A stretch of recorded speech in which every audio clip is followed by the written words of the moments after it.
ये भी है कि डोनाल्ड ट्रंप, जिन्होंने इस युद्ध को हवा दी, जिन्होंने इजराइल को हवा दी, नेतन्याहू को आगे किया और युद्ध लड़ा और कहा कि परमाणु बनाने के बहुत करीब हैं, वो फिर से अपनी बात से बदल गए। ईरान और इजराइल के बीच जंग तेज है, ये हम देख ही रहे हैं। मिडिल ईस्ट में तनावपूर्ण स्थिति बनी हुई है। अमेरिकी राष्ट्रपति डोनाल्ड ट्रंप ने बड़ा दावा ऐसे में कर दिया है। इजराइल के सैन्य एक्शन और क्षमताओं पर ही सवाल खड़े कर दिए। परमाणु सुविधाओं को नष्ट करने की क्षमता नहीं है इजराइल के पास, ये डोनाल्ड ट्रंप ने कह दिया है। परमाणु ठिकाने नष्ट करने के लिए यूएस की मदद जरूरी है। वो खुद को जरूरी बताने की कोशिश कर रहे हैं या इजराइल को कमतर दिखाने की कोशिश कर रहे हैं, ये अपने आप में प्रश्न है, क्योंकि ट्रंप लगातार इस युद्ध के बीच लगातार बयान बदल रहे हैं। इस बीच एक और बड़ी खबर आ रही है, उसका रुख कर रहे हैं मिडिल ईस्ट की ओर। बढ़ गए कई अमेरिकी फाइटर जेट्स, ये जानकारी मिल रही है। F-22 रैप्टर और F-35 समेत कई विमान देखे गए हैं। पूर्वी भूमध्य सागर के ऊपर से ये गुजरे हैं अमेरिकी प्लेन। तो एक तरफ तो अमेरिका कह रहा है कि 14 दिन का वक्त है, टेबल टॉक कीजिए। दूसरी तरफ एक्शंस में थोड़ा यहाँ पर दूसरी तस्वीर सामने आ रही है। F-22 रैप्टर और F-35 समेत कई ऐसे लड़ाकू विमान हैं जो देखे गए हैं, जो हेड कर रहे हैं अब मिडिल ईस्ट की तरफ। देखिए, बड़ी बात यह है कि अमेरिका जो ये कह रहा था कि वो युद्ध में तुरंत उतर जाएगा, पहले G7 छोड़कर जाते हैं, वहां बैठक छोड़कर जाकर कहते हैं कि हम सीज फायर कराने नहीं जा रहे, फिर टेबल टॉक की बात करने लगते हैं, फिर कहते हैं कि इजराइल के पास वो बम ही नहीं है जिससे वो ध्वस्त कर पाए परमाणु संयंत्र, अमेरिका का सहयोग जरूरी है। ये पल पल बदलते ट्रंप युद्ध का भी मिजाज बदलते दिखाई दे रहे हैं। क्यों हम ऐसा कह रहे हैं, रिपोर्ट के जरिए आपको बताते हैं।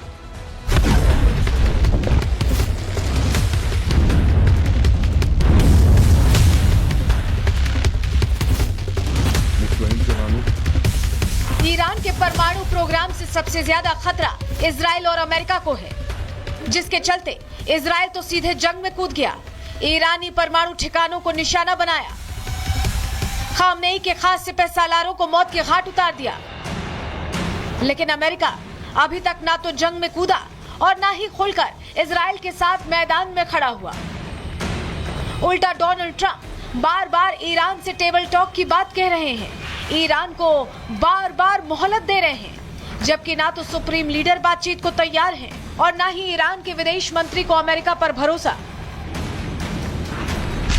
जब तक इजराइल हमले जारी रखेगा, हम किसी भी पक्ष से बातचीत के लिए तैयार नहीं। ईरान कभी भी अस्पतालों और नागरिक क्षेत्रों को निशाना नहीं बनाता, जबकि इजराइल ने जानबूझकर गाजा में अस्पतालों को निशाना बनाया है। अमेरिकी राष्ट्रपति डोनाल्ड ट्रंप की नीतियां और बयानबाजी हमेशा से विरोधाभास से भरी रहती है। ऐसे में ना तो ईरान को ट्रंप पर भरोसा है और ना ही इजराइल को समझ आ रहा है कि अमेरिका इस जंग में उसके साथ है भी या नहीं। ट्रंप ने दावा किया था कि उन्होंने ईरान को परमाणु समझौते के लिए समय दिया था, लेकिन इजराइल ने वो मोहलत पूरी होने से पहले ही जंग का बिगुल फूंक दिया। आवाज का ये पूरा इलाका ये धुआं धुआं होता दिखाई दे रहा है। ये तस्वीर आपको दिखा रहे हैं जो बता रही है कि कितना नुकसान यहां भी पहुंचा है। तो ऐसा नहीं है, इजराइल भी लगातार अटैक कर रहा है और रणनीतिगत तरीके से कर रहा है।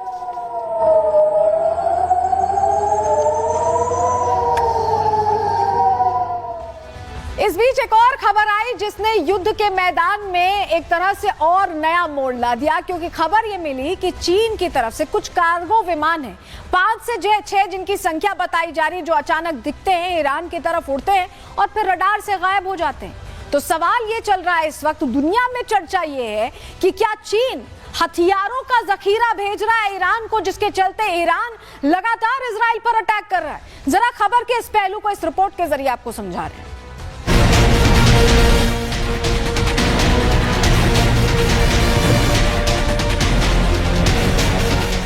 क्या इजराइल ईरान जंग में चीन की हो गई है एंट्री? क्या जंग के बीच ईरान को सैन्य मदद कर रहा है चीन? क्या चीन कार्गो विमान से ईरान पहुंचा रहा है हथियार? ये सवाल इसलिए उठ रहे हैं क्योंकि इजराइल ईरान जंग के बीच चीन की कार्गो थ्योरी सामने आ गई है।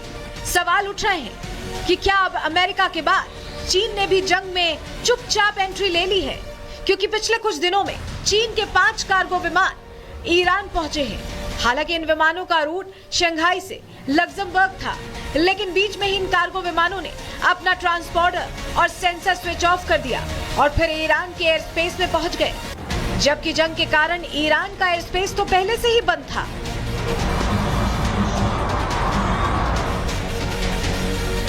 एक डेटा के मुताबिक 14 जून से अब तक कम से कम 5 बोइंग 747 विमानों ने चीन से ईरान की ओर उड़ान भरी है।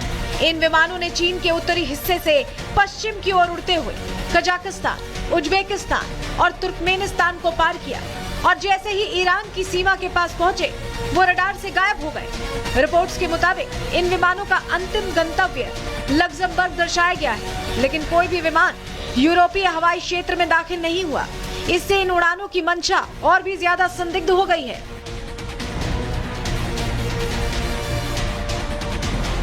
चीन की इसी हरकत ने अब दुनिया की निगाह उसकी ओर कर दी है। सवाल उठ रहे हैं कि क्या इन विमानों में हथियारों का जखीरा था? क्या चीन अपने हथियारों से ईरान की मदद कर रहा है? और अगर चीन ऐसा कर भी रहा है तो ये सीधा अमेरिका को चुनौती है, क्योंकि इस कदम से अमेरिका और चीन सीधे सीधे आमने सामने आ सकते हैं।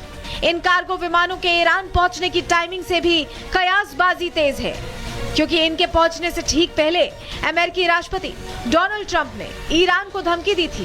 कहा था कि अगर ईरान ने अमेरिका पर किसी भी तरह से हमला किया तो अमेरिका पूरी ताकत से ऐसा जवाब देगा जो पहले कभी नहीं देखा गया होगा। अमेरिकी आर्म्ड फोर्सेस की पूरी ताकत आप पर टूट पड़ेगी। ट्रंप की इसी धमकी के तुरंत बाद चीनी विमान का ट्रांसपॉन्डर बंद करके तेहरान में लैंड करना किसी सीक्रेट ऑपरेशन की ओर इशारा करता है, क्योंकि एक तरफ तो इजराइल ईरान के परमाणु ठिकानों, तेल अड्डों और मिलिट्री एस्टैब्लिशमेंट्स पर जमकर मिसाइलें और ड्रोन बरसाकर तबाही मचा रहा है, तो वहीं ईरान भी अब हाइपरसोनिक मिसाइल से इजराइल के आयरन डोम को भेद कर तेल अवीव में आग बरसा रहा है। लेकिन अब सवाल उठ रहे हैं कि क्या बिना चीन की मदद से ईरान ऐसा कर पा रहा है? और यही बात दुनिया के बड़े डिफेंस एक्सपर्ट मानने को तैयार नहीं है। Bureau report, Republic Bharat. और इस बीच बड़ी खबर आ रही है, उसका रुख कर रहे हैं। जंग के बीच ईरान ने मिसाइल का नया वीडियो जारी कर दिया है। अंडरग्राउंड टनल में रखे मिसाइल का वीडियो जारी किया गया है। ईरान ने मिसाइल का नया वीडियो जारी करके बताया है कि अंडरग्राउंड टनल में उनकी मिसाइलें लगातार तैयारी के साथ इंतजार कर रही हैं कि कब वो दागी जाएंगे। वीडियो देखिए।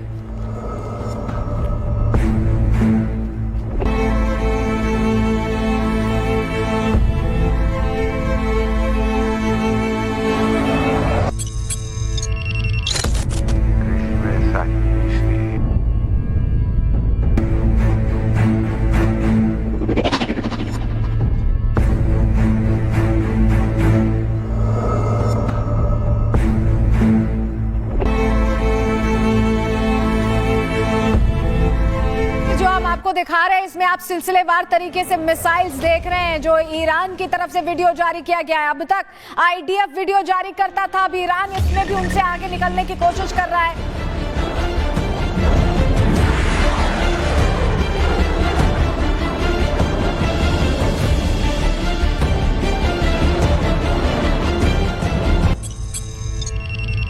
तो ईरान ने शक्ति अपनी दिखाने की कोशिश की है। यही वही तस्वीर है जो आईडीएफ को एक तरह से चुनौती देने वाली तस्वीर ईरान की तरफ से सामने आई है। लेकिन अब ईरान के लिए यूनाइटेड फ्रंट भी बन रहा है। अभी हमने आपको बताया कि कैसे विमान चीन से निकले हैं। ईरान की रक्षा के लिए अब बड़ा ऐलान भी सामने आ गया है। रूस और चीन बताया जा रहा है यूनाइटेड फ्रंट बनाने वाले हैं ईरान के लिए।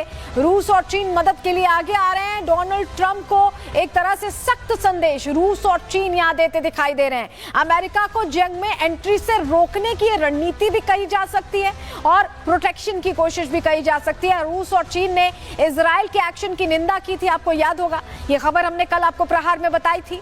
इजरायली हमले को संयुक्त रूप से जो चार्टर है उसका उल्लंघन उनकी तरफ से बताया गया था। तो समझिए पहले ही ये उनकी तरफ से कहा गया है और अब वो पूरी तरह से इस रणनीति के साथ आगे बढ़ रहे हैं कि अगर अब अटैक होता है तो चीन और पुतिन खड़े हैं ईरान की रक्षा के लिए। इस भी जरा तस्वीर देखिए, ये ईरान की तस्वीर है, कोम का वो इलाका जो दहलता दिखाई दे रहा है इजराइल के अटैक के बाद। ये तस्वीर देखिए, ये तस्वीर बता रही है कि इजराइल अब कोशिश ये कर रहा है कि अलग अलग जगहों पर स्ट्रैटेजिक अटैक्स जारी रखें, क्योंकि इजराइल की मैसेजिंग पूरी, अमेरिका भले अभी 14 दिन का वक्त ले रहा हो, लेकिन इजराइल ये बता रहा है कि उनके अटैक्स रुकने वाले नहीं।